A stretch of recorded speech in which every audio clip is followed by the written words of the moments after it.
Hormuz நீரிணையை திறக்க முடியாது என்று ஈரான் அறிவிப்பு.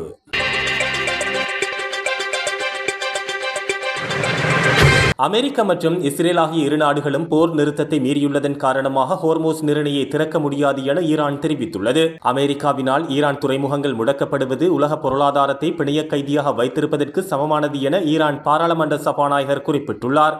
எவ்வாறாயினும் ஈரான் அமைதி பேச்சுவார்த்தைகளுக்கு தயாராக இருந்ததாகவும், ஆனால் அர்ப்பணிப்புகளை மீறுதல், தடைகளை ஏற்படுத்தல் மற்றும் அச்சுறுத்தல் விடுத்தல் போன்றவை உண்மையான பேச்சுவார்த்தைகளுக்கு பெரும் தடையாக அமையும் என்று ஈரான் ஜனாதிபதி மசூத் பெசஸ்கியன் தெரிவித்துள்ளார். இவ்வாறானதொரு பின்னணியில் ஈரானுடன் புதிய சுற்று அமைதி பேச்சுவார்த்தைகள் அடுத்த 32 முதல் 72 மணித்தியாலங்களுக்குள் ஆரம்பமாக வாய்ப்புள்ளதாக அமெரிக்க அதிபர் டொனால்ட் ட்ரம்ப் தெரிவித்துள்ளார். இராஜதந்திர முயற்சிகளுக்கு வாய்ப்பளிக்கும் வகையில் ஈரானுடனான போர் நிறுத்தத்தை நீடிக்க அதிபர் தீர்மானித்ததை தொடர்ந்து இந்த அறிவிப்பு வெளியாகியுள்ளமை குறிப்பிடத்தக்கது.